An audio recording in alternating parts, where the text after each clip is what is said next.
Ini adalah perlakuan para kaum intoleran.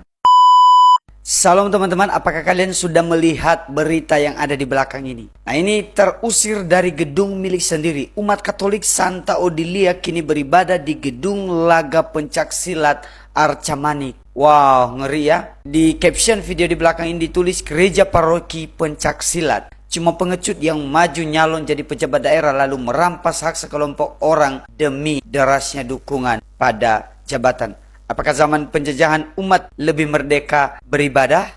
Itu pertanyaan di sini ya. Ini adalah perlakuan para kaum intoleran. Jelas-jelas ini merupakan perlakuan para kaum intoleran. Kejadian ini sudah dari awal tahun 2025. Waktu itu mereka di demo, mereka disuruh untuk keluar dan tidak menyalahgunakan tempat. Padahal mereka hanya mau beribadah kepada Tuhan. Mereka hanya mau mengekspresikan kebebasan mereka sebagai warga Indonesia yang layak mendapatkan hak dan kebebasan untuk beragama. Tapi kenapa harus diusir dari tempat mereka sendiri? Padahal gedung itu adalah punya mereka. Jelas-jelas itu adalah gedung milik mereka sendiri. Kenapa? Karena intoleran. Siapa yang salah di sini? Harusnya yang kita perlu pertanyakan, di mana pemerintah kita? Kenapa kejadian ini terus berulang dan berulang? Dari bulan April, bahkan dari awal tahun 2025 ini terus terjadi perusakan tempat ibadah, pembubaran ibadah orang Kristen di sebuah villa, mencabut izin rumah ibadah, menolak pembangunan rumah ibadah. Dan ini terjadi mereka diusir dari tempat mereka sendiri.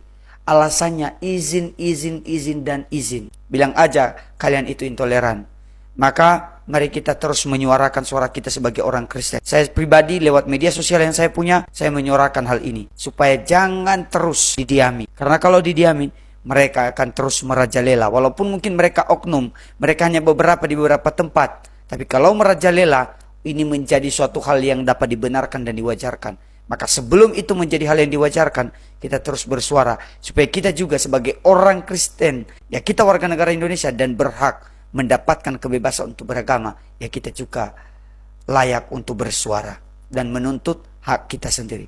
Sampai jumpa kembali, Tuhan Yesus memberkati kita semua. Shalom.